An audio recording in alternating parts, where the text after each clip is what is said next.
Hello, যেমন কি বলেছিলাম যে আগের ভিডিওটাতে বার্গি অ্যাটাক নিয়ে আলোচনা করব। তো let's start with the Bargi attack in Bengal. There is an old rhyme in Bengali which talks of the Borgis. বর্গি এলো দেশে, একটা ছোট বাচ্চাদের কবিতা আছে। There is an old rhyme in Bengali which talks of the Borgis. The Maratha or Borgi attack in Bengal was an important event during the rule of Nawab Alivardi Khan. Between 1742 and 1751, the Marathas attacked various regions of Bengal and Orissa, had engaged in loot and plunder. We find a description of the Borgi attack from a victim, the Bengali poet Gangaram.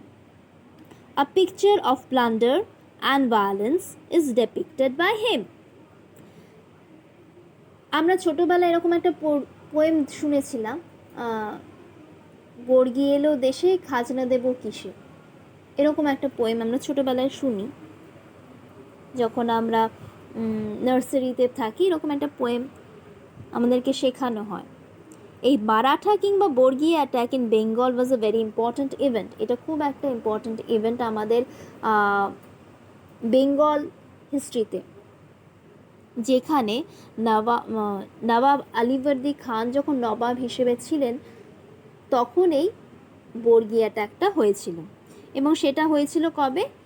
1742 থেকে 1742 এবং 1751 হয়েছিল। The Marathas attacked various regions of Bengal and Orissa. তখনকার দিনে কিন্তু বেঙ্গল আর উড়িষ্যা কিন্তু আলাদা কোনো state ছিল না।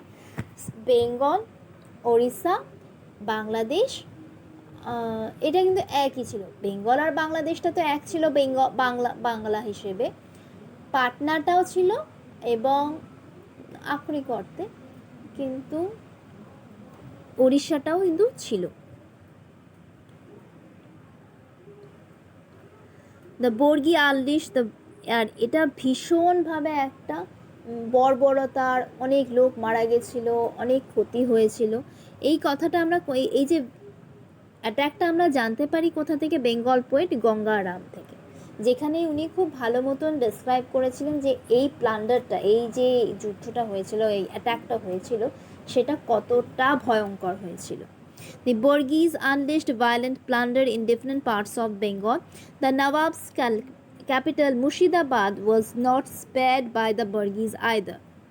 The Nawab and the Marathas entered to a treaty in 1751.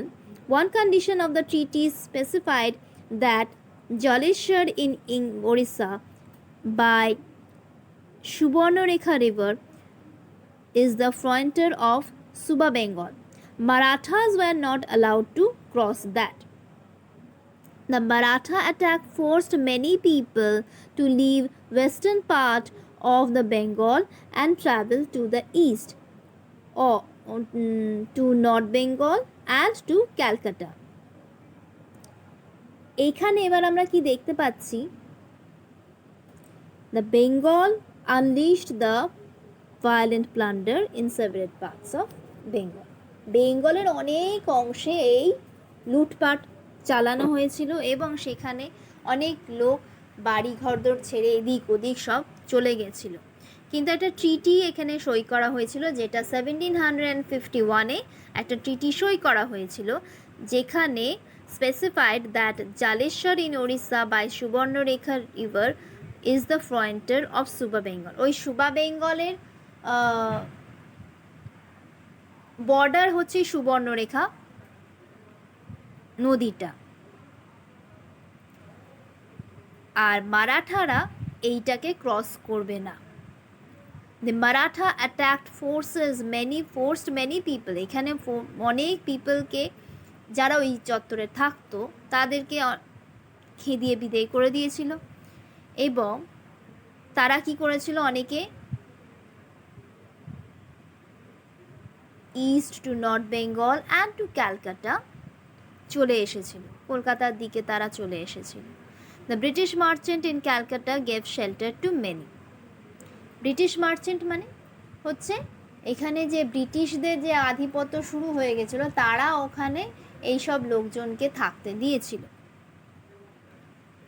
The company had become the protector as an alternative to the Nawab. A ditch was dug in Calcutta to prevent Maratha attack. একটা বড় নালা খোঁড়া হয়েছিল যেখানে মারাঠারা যাতে না আসতে পারে এবং ওদের অ্যাটাক থেকে আমাদের লোকজনকে যাতে বাঁচানো যায়. It was called Maratha Ditch. The British settlement at Calcutta has a description in his correspondence. Our British business in Calcutta, Kashim Bazar and Patna stopped for some days. এই মারাঠাদের অ্যাটাক করার পরে business in Kolkata, Kashim বাজার এবং পাটনাতে কিছুদিন তাদের বিজনেসটা বন্ধ ছিল. In Calcutta, 100 of Boxer soldiers were employed. A militia was formed in the local sahibs. The merchant of Calcutta proposed that to protect their homes, they would dig canals around the city at their own expenses. খাল কাটা হবে তাদের নিজেদেরকে সুরক্ষা করার জন্য, আর যার জন্য এত বড় একটা অ্যাটাক হয়েছে যেখানে তাদের বিজনেসটাকে পর্যন্ত থামাতে তারা বাধ্য হয়েছিল ইংল্যান্ডের লোকেরা কিংবা ব্রিটিশরা. Our council accepted the proposal against the bond of our main people and gave the loan of 25,000 to be returned within 3 months. তার জন্য লোন দেওয়া হয়েছিল 25,000 টাকা, যেটাকে 3 মাসের মধ্যে ফেরত দিতে হবে সেই চুক্তিতে. By 3rd February 1744, the Maratha ditch was dug from the door of the fort to the main road leading to Salt Lake. Now the work has started to ditch the company's boundary at Govindpur. এবার আমি পরের পাতাতে যাই. এবারে হায়দ্রাবাদের নিয়ে একটু পড়িয়ে দিচ্ছি. One powerful aristocrat in the Mughal court was Mir Kumaruddin Khan Siddiqui. Emperor Aurangzeb gave him the title of Chinkulish Khan. Later from Emperor Farrukhsher and Muhammad Shah respectively, he took the title of Nizamul Mulk and Asaf Shah. He established the kingdom in Hyderabad in 1724. আর একটা powerful aristocrat যেটা মুঘল কোর্টে ছিল সেটা হচ্ছে মীর কুমারুদ্দিন, যাকে emperor আকবর নাম দিয়েছিলেন চিনকুলিশ খান. Later from the Emperor Farrukhsher, he took the title of Nizamul Mulk and Asaf Shah.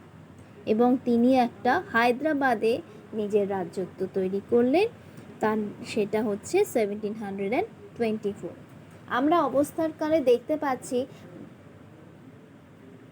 যে মুঘল এম্পারার ভাঙছে আর এখানে নতুন নতুন রাজ্যে নতুন নতুন রাজা তাদের নিজেদের সামর্থ্য অনুযায়ী একটা ছোট ছোট রাজ্য তৈরি করছে. Regional powers are arising with the decline of Mughal emperor. এবং তার সঙ্গে কি আছে, যখন এই ছোট ছোট ছোট ছোট একটা যখন একত্রিত ছিল, একটা যখন পুরো ইন্ডিয়াটাকে বেঁধে রেখেছিল যখন মুঘলরা, তখন কিন্তু ব্রিটিশদের এত সাহস হয়নি যে তারা নিজের আধিপত্য চালাতে পারবে. কিন্তু যখন তারা দেখলো যে ছোট ছোট রাজ্যে ভাগ হচ্ছে এবং রাজ্যগুলো ভাঙতে শুরু করছে, যত জিনিসটা একটা বড় জিনিস, মনে করো তোমার একটা বড় লাঠি আছে, সেই লাঠিটাকে কিন্তু একবারে ভাঙা যায় না, কিন্তু যদি সেটাকে ছোট ছোট ছোট ছোট পার্ট করে দেওয়া হয় এবং সেটাকেও যদি আমরা পার্টগুলোকে ভাঙতে থাকি, সেটা কিন্তু খুব সহজে ভাঙা যায়. সেটাই কিন্তু তখনকার দিনে হচ্ছিল. মুঘল এম্পারার যখন ভাঙছিল, সেই ভাঙার পার্টটা নিয়ে একটা রাজত্ব তৈরি হচ্ছিল, তাদের নিজস্ব ছোট রাজ্য, তাদের কিছু সীমিত সামর্থ্য. সেইখানে ব্রিটিশ ইস্ট ইন্ডিয়া কোম্পানি গিয়ে তাদেরকে হেল্প করার জন্য নাম করে ঢুকছে এবং তাদেরকেই ক্যাপচার করে নিচ্ছে তাদের নিজেদের স্ট্র্যাটেজি দিয়ে। এখানেও আমরা দেখতে পাচ্ছি বেঙ্গল নিয়ে আমরা পড়ে নিলাম যে বেঙ্গলের কি হলো। এরপরে হচ্ছে Hyderabad. The Mughal provincial ruler Mujabuddin Khan had ruled Hyderabad almost like an independent ruler. He was defeated by Asaf Jah in 1723 and later by becoming the Subedar of Deccan established the authority in the Hyderabad region in the following year. Gradually, the Nizam started ruling permanently from Hyderabad. Hyderabad became an independent state in 1740 under the Nizam rule. কি দেখতে পাচ্ছি আমরা? Mughal provincial ruler of the, এবার আমরা জানতে পাচ্ছি যে কিভাবে হায়দ্রাবাদ যে স্টেটটা একটা নিজস্ব রাজ্য তৈরি করলো। হি ওয়াজ ডিফিটেড বাই আসফ জাহ ইন 1723। যে রাজা ছিল সে হচ্ছে একদম ইন্ডিপেন্ডেন্ট রুলার, মানে স্বাধীন রাজ্যের মতন সে রুল করছিল এবং তাকে ডিফিট করলো হচ্ছে আসফ জাহ, যার টাইটেল ছিল নিজামুল মুলক, and letter becoming the subedar of the Deccan. এবং সে একটা নিজের পোস্ট নিয়ে ওখানে ডেকানের একটা পোস্ট নিয়ে সে ওখানে নিজের রাজত্ব শুরু করলো। Establish the authority in Hyderabad region in the following year. পরের বছরই সে একটা অথরিটি নিয়ে হায়দ্রাবাদ রিজিয়নটাকে কন্ট্রোল করতে শুরু করলো। Gradually the Nizam started ruling permanently from Hyderabad. Hyderabad became an independent state in 1740 under Nizam's rule. Hyderabad did not oppose Mughal authority formally.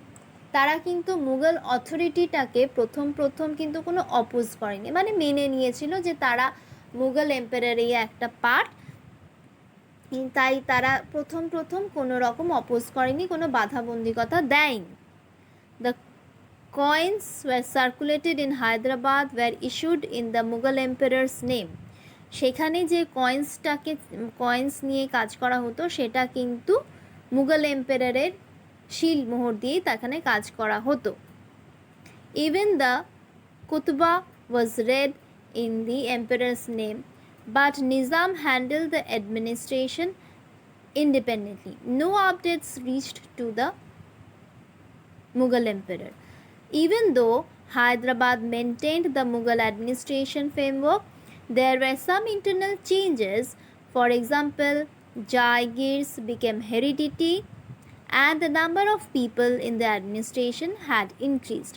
Hyderabad had witnessed decentralization of administrative power.